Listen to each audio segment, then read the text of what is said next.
I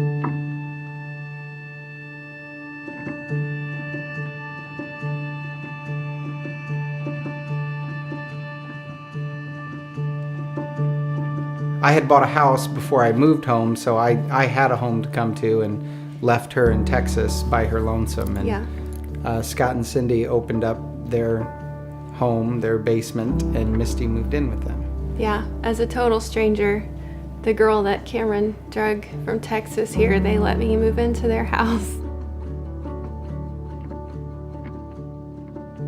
I ended up staying at their house because I wanted to work with Josh. We both got a job at the CrossFit gym. And they were like, well, you can just stay with us for the summer. And I'm like, okay, sure. First time that I came back to Warsaw, I met Scott and Cindy, got to know them more and more, and eventually ended up, like so many people, in the basement. I specifically remember a moment when my dad, I don't know why we were sitting at the table, but we just sat down and he started talking about how we're to give, and he just talked about how that God has given us a lot, and he thinks that the reason why he did that is so that we could give it away.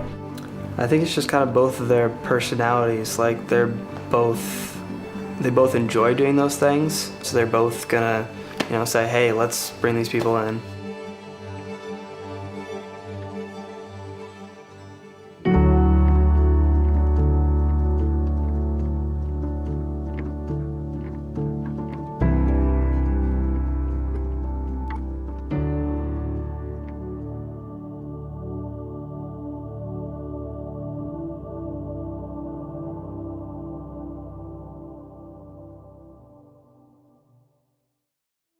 So how did I get down in the basement?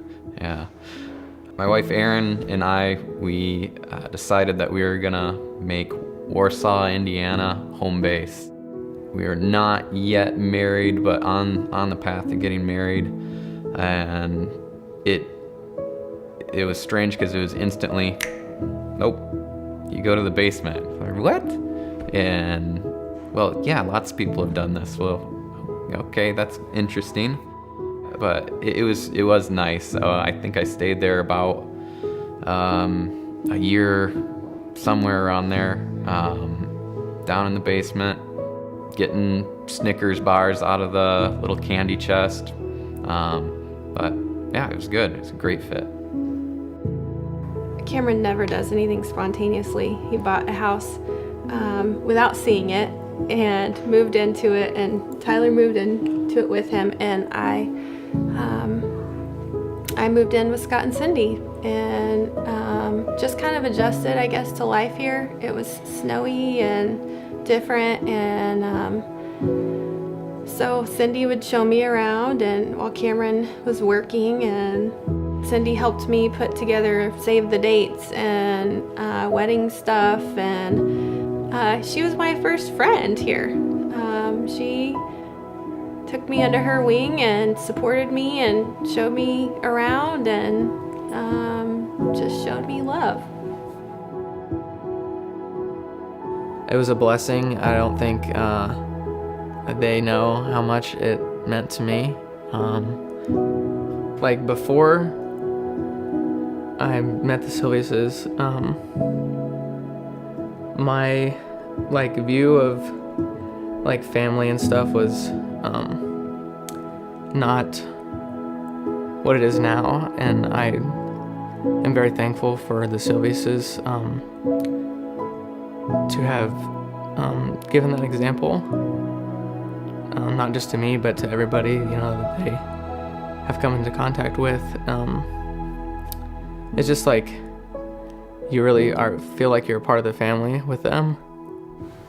I think one of the most interesting parts of kind of the whole thing was getting used to coming home, seeing people in our living room, and it just being normal. Like, I would literally walk through the door, see a whole bunch of people, sometimes people I didn't even know, and would walk right past, go to my room, because it was just normal. That's just what we did. Yeah, I don't think either of us had good, healthy marriages modeled to us No. growing up. And like for me, Scott and Cindy, my older brother, and they were the first and only good, healthy marriage that I was on the inside of and saw the workings of and got to learn from and model, what our marriage is like after. So the last day that I was at the Silveus household was the day before I got married. That was the last place I stayed. I stayed in their camper. So that was a year and 4 months ago. So since then, I've been married to my wife. I am excited. Having lived with them, I feel like now I'm more excited about seeing how I can bless other people because of how much they bless me, and I will be forever grateful to them for that. That free giving and a flexible giving. Everybody thinks money and things like that, and it's just money is a tool to get to what they actually need. And well, I needed a place to stay, and so it was so much more rather than, hey, we'll help you out, with getting an apartment or something like that. So come stay at our house. I think, maybe one of the biggest things that we probably picked up, just to be able to serve others and to offer our home, the things that happen under the roof at Scott and Cindy's. There's just a lot of fellowship there, and that was a big example they set for us, and how that changes lives and the relationships. And to me, it's like if your home is built for you and yours, it ends up being kind of a big waste.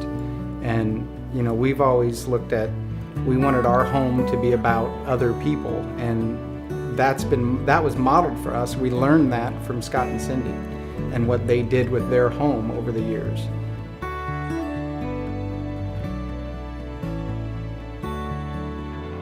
Walking through the house was really fun. Yeah, it was also really sad, I think, too, because just there's a lot of memories in that house, and not necessarily with just us as a family, but most of the memories were with other people.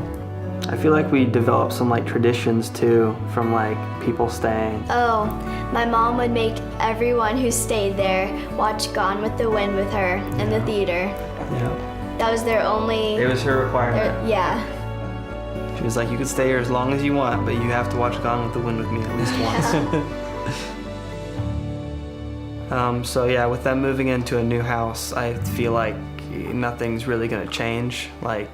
They're still who they are, and they're still gonna end up housing people. They were just talking the other day about how they're wanting to build an extra room, top level, to be able to house people, and there's not gonna be much of a difference, I feel like.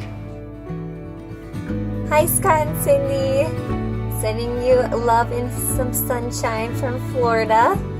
Just wanted to say thank you guys so much for the way you've impacted my life. I have so many wonderful memories with you all, and I'm just so grateful you welcomed me in with open arms into your guys' house and your family. The way you guys love on people is so beautiful, and it just really is a representation of Christ. I'm forever grateful, so just wanted to let you all know that. Hope you guys have a blessed day. Love you. Scott and Cindy, thank you so much for opening up your home so much to me. Thank you so much for all the meals you cooked for me and all the chais you made for me, for all the puzzles we got to put together and all the movies we got to watch.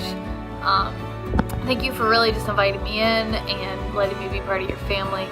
I have truly, truly been blessed by your friendship, and I am so thankful to get to be part of your life. I will miss your old house, but I can't wait to see the new one. I just want to say thank you, and remember my family, my sister, my extended family, they're all thankful, they all know you. People in my hometown, they all know who you are, they know the Silveuses.